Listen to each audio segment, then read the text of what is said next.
Hello दोस्तों, मेरा नाम मोहित है और आपका स्वागत है आपके अपने अर्जन ज्ञान चैनल पर। चलते हैं आपके हम पहले क्वेश्चन की ओर।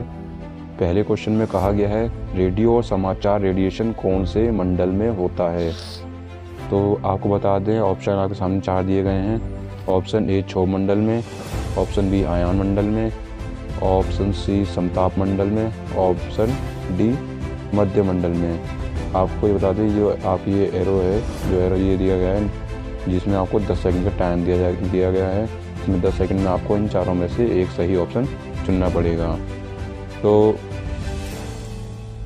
आपका time start now.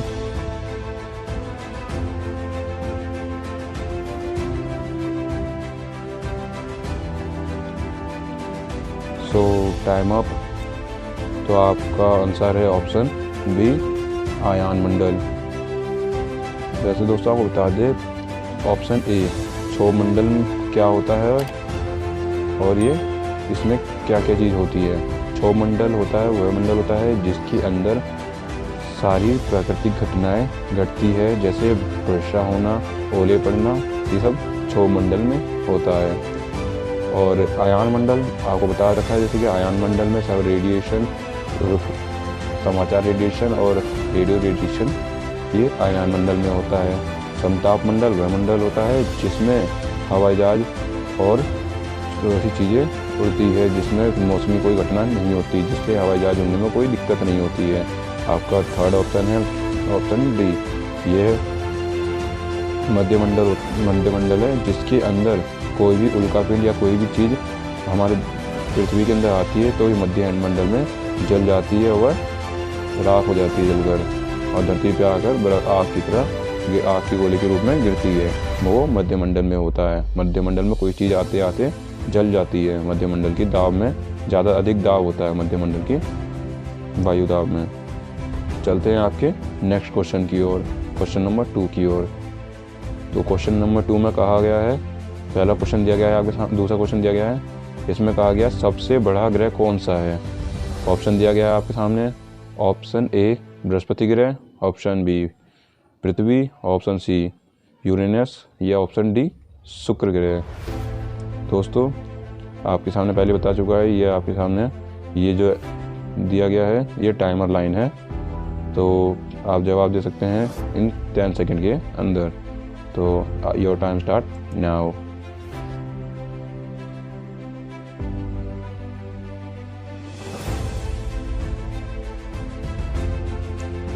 Your time's up दो फ्रेंड। तो उसका आंसर है ऑप्शन ए बृहस्पति ग्रह। ब्रह्मांड में सबसे बड़ा ग्रह बृहस्पति ग्रह है दोस्तों, जिसमें दूसरा ग्रह पृथ्वी है, जिसके बारे में आप सब जानते हैं, जिसमें हम सब ह्यूमंस रहते हैं। और तीसरा है यूरेनस, जो पृथ्वी सूर्य से काफ़ी दूर ग्रह है, जिससे सबसे ठंडा ग्रह माना जाता है। शुक्र ग्रह ऑप्शन डी, जो शुक्र ग्रह वगैरह है जो पृथ्वी के हूबहू दिखती है, जिसे पृथ्वी की छोटी बहन भी कहा जाता है शुक्र ग्रह को। तो चलते हैं आपके नेक्स्ट थर्ड क्वेश्चन की ओर दोस्तों। थर्ड क्वेश्चन में आपको कहा गया है सबसे छोटा ग्रह कौन सा है। आपके पिक्चर द्वारा भी दिखाया गया है सबसे छोटा ग्रह कौन सा दिखाया गया दोस्तों आपको बताना है। तो आपके सामने ऑप्शन दिए भी गए हैं। ऑप्शन ए मंगल ग्रह, ऑप्शन बी शनि ग्रह या ऑप्शन सी बुध ग्रह या ऑप्शन डी नेपच्यून। तो आपके सामने टाइमिंग दे रखी है, योर टाइम स्टार्ट नाउ।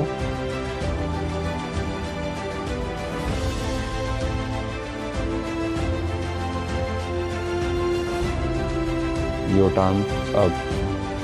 तो उसका आंसर है ऑप्शन सी बुध ग्रह। ब्रह्मांड का सबसे छोटा ग्रह बुध ग्रह को माना गया है।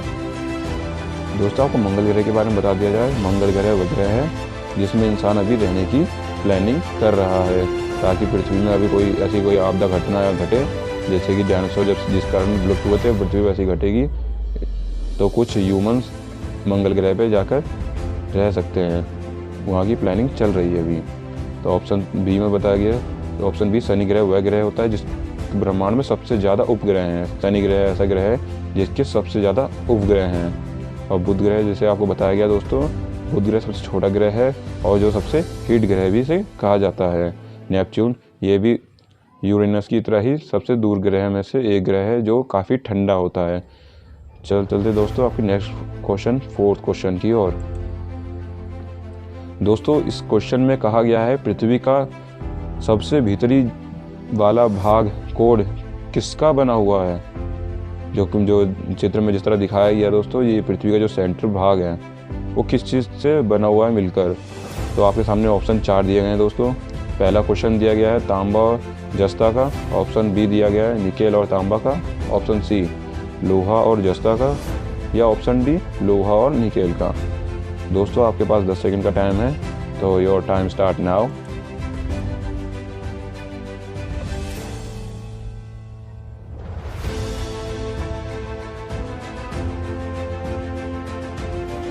Your time's up. सो दोस्तों इसका आंसर है ऑप्शन डी लोहा और निकेल का।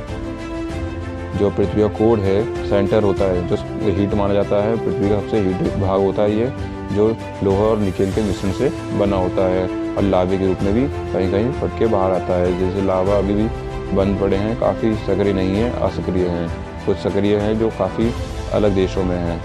तो ऑप्शन इसका डी है लोहा और निकेल से बना होता है। ओके चलते हैं आपके नेक्स्ट क्वेश्चन, फिफ्थ क्वेश्चन की ओर। पांचवें क्वेश्चन में दोस्तों कहा गया है समुद्र जल की औसत लवणता कितनी % होती है। मतलब क्वेश्चन पूछा गया आपका समुद्र में जो जल है उसमें लवणता, नमक की मात्रा कितने % होती है समुद्र के जल में।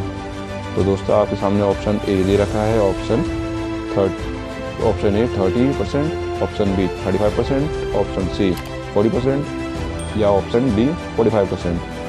समुद्र में लवणता यानी नमक की मात्रा, सोडियम क्लोराइड की मात्रा कितनी % होती है।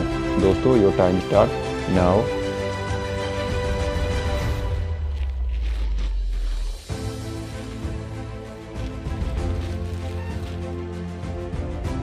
Your time's up friend. यानी आपका आंसर है ऑप्शन बी 35%, यानी कि समुद्र की औसतन जल जो लवणता है जल में वो 35% होती है। ओके फ्रेंड, चलते हैं next question, sixth question number 6 के पास। तो क्वेश्चन नंबर 6 में क्या कहा गया है फ्रेंड, कहा गया है वायुमंडल की आर्द्रता मापने वाला यंत्र कौन सा है। जो वायुमंडल है उसमें आर्द्रता मतलब नमी मापने वाला यंत्र कौन सा होता है। तो फ्रेंड आपके सामने 4 ऑप्शन दिए गए हैं। Option A barometer, option B hygrometer, option D टेड्रोमीटर या ऑप्शन डी एनीमोमीटर। इसमें से आपको आंसर बताना है दोस्तों। 10 सेकंड का आपके पास टाइम है, तो योर टाइम स्टार्ट नाउ।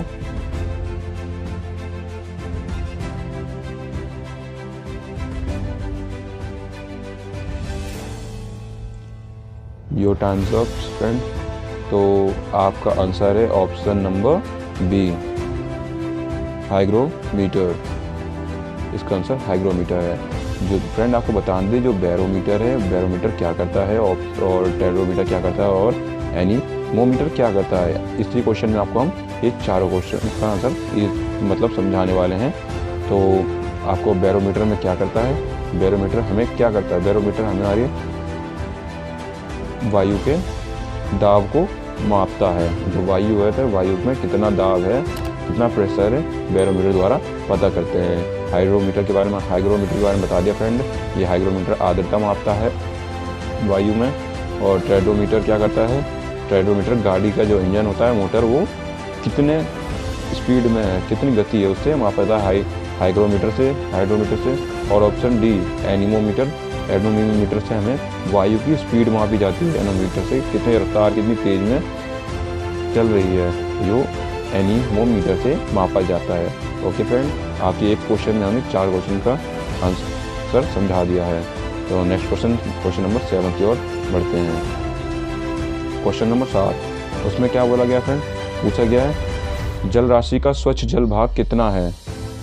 मतलब हमारे भारत मतलब पूरे पृथ्वी में पीने वाले पानी का % कितना है बचा। तो आपके सामने ऑप्शन दिया गया है friend. Option number A 2.5%, option B 2.10%, option C 3.5% या option D 10%। Your time start now friend.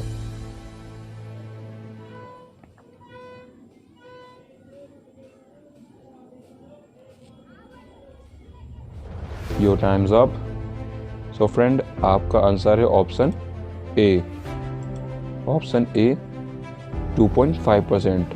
हमारे पृथ्वी में सिर्फ 2.5% ही पेय पदार्थ है, पीने वाले पानी है 2.5%। ओके फ्रेंड, चलते हैं नेक्स्ट क्वेश्चन की ओर। Question number 8। ओके फ्रेंड, इस क्वेश्चन में बोला गया है पृथ्वी के ताप को बनाए रखने के लिए उत्तरदायी कौन होता है। जो टेम्परेचर हमने दिखाया पिक्चर की रूप में, जो पृथ्वी का टेम्परेचर है वो कौन बनाए रखता है, कौन उत्तरदायी होता है इसका, जो टेम्परेचर बनाए रखेगा। ये ठंड पड़ेगी गर्मी पड़ेगी तो कौन सा चीज़ है जो टेम्परेचर का बनाए रख उत्तरदायी होता है। तो ऑप्शन आपके सामने दे रखे हैं 4 ऑप्शन। ऑप्शन ए दे रखा है कार्बन डाइऑक्साइड और जल के कारण टेम्परेचर का उत्तरदायी होता है, और ऑप्शन बी हाइड्रोजन और जल के कारण, ऑप्शन सी नाइट्रोजन और जल के कारण, या ऑप्शन डी ऑक्सीजन और जल के कारण हमारा टेम्परेचर बनाए रखने का उत्तरदायी कौन होता है। आपके सामने 10 सेकंड का टाइम है फ्रेंड, तो योर टाइम स्टार्ट नाउ।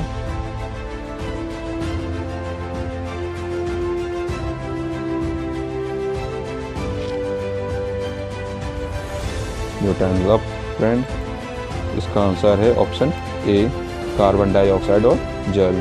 पृथ्वी के टेम्परेचर को बनाए रखने का उत्तरदायी कौन होता है, कार्बन डाइऑक्साइड और जल। चलते हैं फ्रेंड आपके सामने 9वें क्वेश्चन की और फ्रेंड आपके 9वें क्वेश्चन सबसे महत्वपूर्ण और इम्पोर्टेंट क्वेश्चन है, जो हर रेलवे और सरकारी जॉब या ग्रुप डी किसी तरह के एग्ज़ाम में भी सबसे ज़्यादा पूछे जाने वाले अब तक के क्वेश्चन में से एक क्वेश्चन है। वैसे सारे क्वेश्चन वैसे इंपॉर्टेंट है फ्रेंड, पर इम्पोर्टेंट है याद रखना आपके लिए। ये अक्सर लोग काफ़ी भूल जाते हैं, इसके फुल फॉर्म भी भूल जाते हैं, इन चीज़ों की फुल फॉर्म भी भूल जाते हैं। तो फ्रेंड आपके सामने क्वेश्चन 8वां है जो आपके पढ़ के सुनाते हैं। बोला गया है ओजोन परत को नष्ट करने वाली कौन सी गैस है। तो आपके सामने ऑप्शन दिए रखे हैं sir friend. Option number A CFC, जिसके फुल फॉर्म है कार्बोहाइड्रो ऑक्साइड, और आपके सामने option number B hydro carbon dioxide, option C hydrogen, या option D oxygen. So friend आपका ऑप्शन नंबर बता रखा है, सारे ऑप्शन दे रखे हैं। सो फ्रेंड एक बार इसका आंसर एक बार फुल फॉर्म रिपीट कर देता फ्रेंड। इसका नाम है क्लोरोफ्लोरोकार्बन। तो so friend your time start now.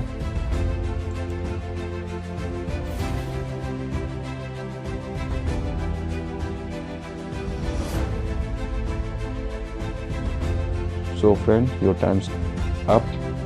तो इसका आंसर है ऑप्शन ए, जिस पे हमने अधिक जोर दिया था क्लोरोफ्लोरोकार्बन पे, जो ये काफ़ी घातक गैस होती है, पर इंसान के लिए नहीं पर ओजोन परत के लिए बहुत ही घातक होती है, बहुत ही नुकसान करती है, ओजोन परत को क्षति पहुंचाती है।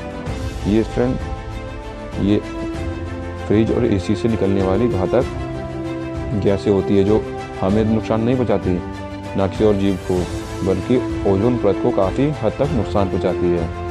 ओके फ्रेंड, और फ्रेंड आपको तो पता है वो कार्बन डाइऑक्साइड होता है कौन निकालता है, ये ह्यूमन के द्वारा निकाली जाती है, ह्यूमन या कोई भी जीव के द्वारा कार्बन डाइऑक्साइड छोड़ी जाती है। और हाइड्रोजन हमारे फ्रेंड पता ही है आपको, हमारे वायुमंडल में पाया जाता है, ऑक्सीजन भी पाया जाता है। हमारे ऑक्सीजन की मात्रा 20% है फ्रेंड, आपको पता है ही है। सो फ्रेंड चलते हैं आपके नेक्स्ट क्वेश्चन नंबर 10 की ओर।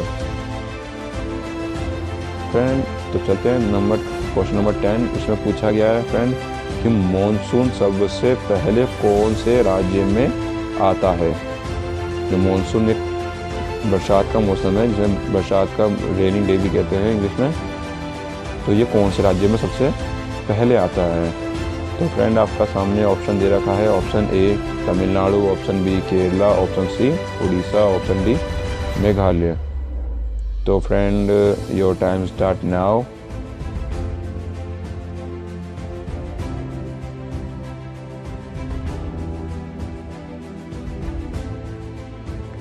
Your time's up friend. तो इसका आंसर है option A Tamil Nadu. So friend, Tamil Nadu ऐसा राज्य है जहाँ जो समुद्र के तट के किनारे काफ़ी नज़दीक है, जिससे समुद्र का वाष्पीकरण कारण जो बरसात बादल आते हैं, क्लाउड आते हैं, जिसके कारण सबसे पहले यहाँ पर बरसात होती है। उसी तरह स्टेप बाय स्टेप जो राज्य आते हैं वहाँ पर सबसे पहले बरसात होती है। तमिलनाडु, केरला ऐसे जगह पर बरसात पहले आती है, बरसात होती है उसमें कटाबंदी कारण। ओके फ्रेंड, चलते हैं आपके नेक्स्ट क्वेश्चन की ओर।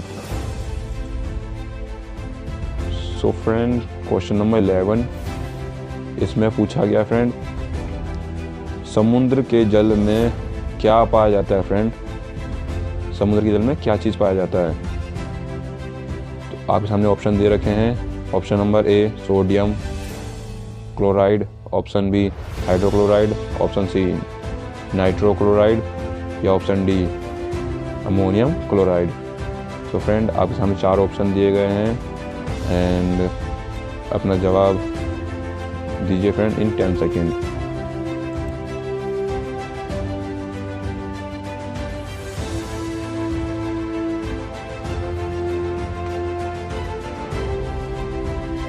Okay friend, your time's up. So friend, इसका आंसर है option number A sodium chloride.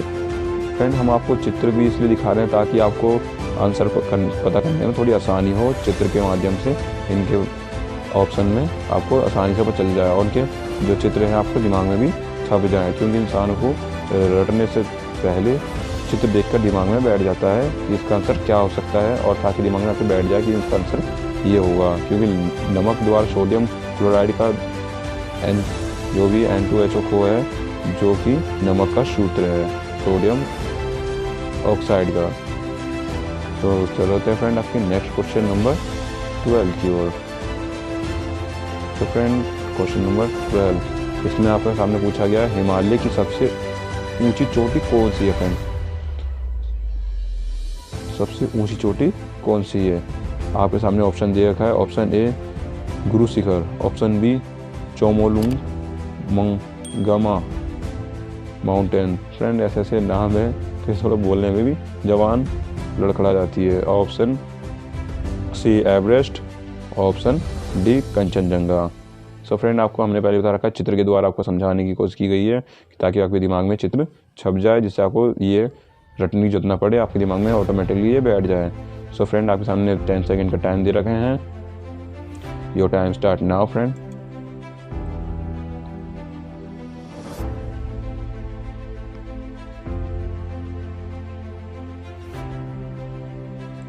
Your time's up friends. तो आपका आंसर है ऑप्शन नंबर डी कंचनजंगा, जिसकी हमने आपको हाइट भी चित्र द्वारा बता रखी है, जिसकी हाइट है 8,586 मीटर। फुट में मापा जाए तो फ्रेंड, इसके हमने आपको दिखा रखा है 8,169 फुट की हाइट है, जो हिमालय के ऊपर है।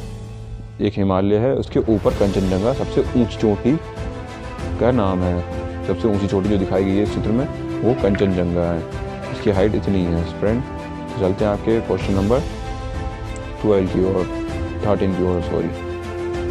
तो फ्रेंड, आपका क्वेश्चन नंबर 13 इसमें दे रखा है भारत में सबसे लंबी सहायक नदी कौन सी है? तो भारत की फ्रेंड, जब भारत में रहते हो तो आपको पता होना चाहिए कि भारत में जो भी नदियां हैं उन सबकी जो सपोर्टिंग नदी होती है, हेल्पर नदी जो उसे बनाए रखती है, सूखने नहीं देती, सपोर्ट करती है, वो कौन सी है फ्रेंड? आपके सामने ऑप्शन दिया गया है, 4 ऑप्शन, जैसे कि आपको हर बार बताया गया है और चित्र द्वारा भी समझाया गया है कि आपके चित्र द्वारा कोई दिक्कत ना हो सब समझने में। ओके फ्रेंड, तो आपका ऑप्शन नंबर ए गंगा नदी, ऑप्शन बी यमुना नदी, ऑप्शन सी ब्रह्मपुत्र नदी, ऑप्शन डी कावेरी नदी। फ्रेंड, आपका टाइम स्टार्ट होता है नाउ।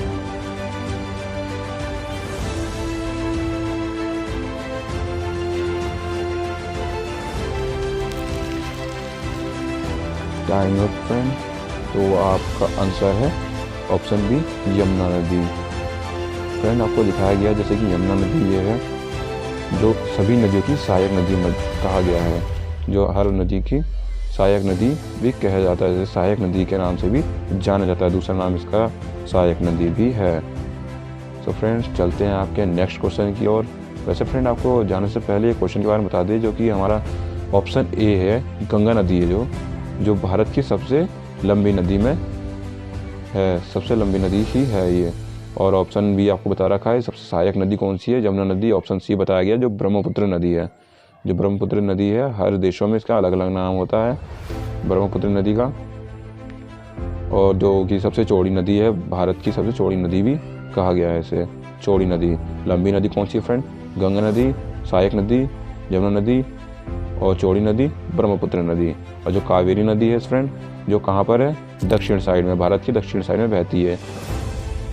कावेरी नदी कर्नाटक और तमिलनाडु की ओर बहकर जाती है। तो फ्रेंड इसमें भी आपको 4 सवाल समझा दिए गए हैं, समझा। वैसे फ्रेंड जितना हो सके आपको समझाने की कोशिश करें। अगर कोई डाउट हो फ्रेंड, आप कमेंट बॉक्स में कमेंट कर सकें, पूछ सकते हैं। यदि आपको कोई और क्वेश्चन है तो आप भी वो भी कमेंट करके पूछ सकते हैं। तो फ्रेंड चलते हैं नेक्स्ट क्वेश्चन नंबर 14 की ओर।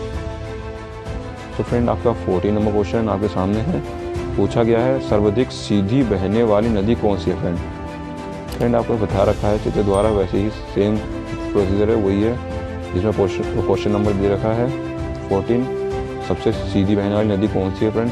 ऑप्शन नंबर दे रखा है, ऑप्शन नंबर ए गंगा नदी, ऑप्शन बी जमुना नदी, option C Narmada, option D Kaveri नदी। तो friend your time start now, guess.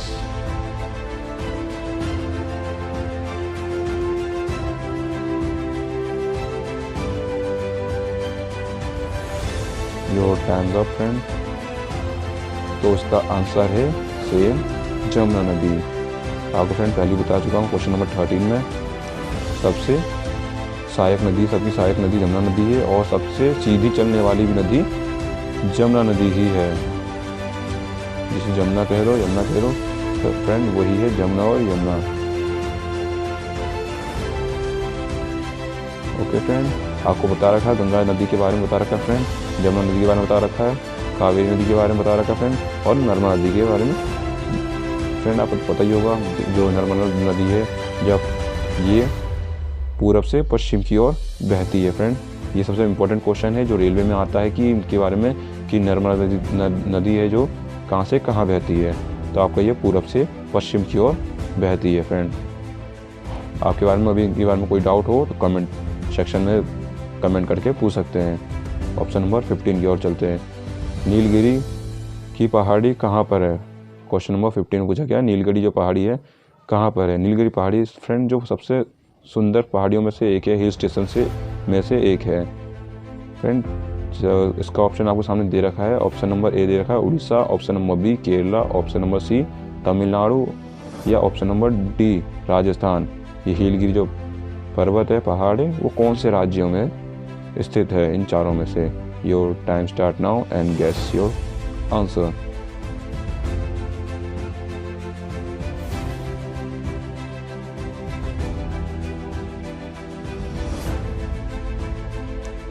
तो friend time's up, so guess your answer. आपका आंसर है ऑप्शन नंबर सी तमिलनाडु। जो नीलगिरी पर्वत है फ्रेंड आपका तमिलनाडु में स्थित है, सबसे सुंदर हिल स्टेशन में से एक है फ्रेंड। और पहाड़ी है, पहाड़ी एरिया है, थोड़ा पहाड़ मतलब पहाड़ बाहर ज़्यादा ही है। फ्रेंड्स आपको वीडियो अच्छी लगे तो लाइक करें, शेयर करें और कमेंट करें। आपको कोई क्वेश्चन का डाउट है तो कमेंट सेक्शन में कमेंट करके पूछ सकते हैं। और भी पॉलिटिकल ज्योग्राफी के क्वेश्चन हो, हिस्ट्री के क्वेश्चन हो तो आप हमसे पूछ सकते हैं फ्रेंड कमेंट करके। वीडियो को सब्सक्राइब करना ना भूलें।